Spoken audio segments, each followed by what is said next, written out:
Minelelerim assalamu alaikum. Bugün 11 aprel 2025 yıl bolup kaldı. Saat 9'dan 14 Жалауты Буласты Noken rayonunda banktарда валюта курсы боюнча маалыматтар беребиз. Ондар рубль көтөрүлдү, ондар сүйүнчү. Эми киргенде бирден лайк, жана бизи кайсы жерден көрүп жатканын жазып коюшту унутпаңыздар.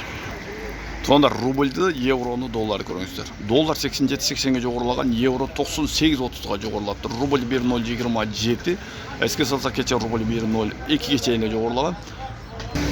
Бакай банк рубльде 1.025. Шүгүр тугандар, шүгүр. Биз күткөн күн дагы келип атат. Рубль дагы көтөрүлүүдө. Рубль 1.025. Бул Доскерто банк. Бул жерде Оптима банк жана банк компаниондор рубльде 1.025ке жогорулаткан. Акча алмашуу жайларда рубль 1.02. Элдик банк, эски РСК банкта болсо рубль 1.026, сатылышы 1.05. Эми бул чыган бир лайкты басып коюп болот тугандар. Бизге колдоо жана мотивация болот. Так, бүгүн эл көп тугандар. Пенсия түшкөн күн. Келе бересиздер пенсияга.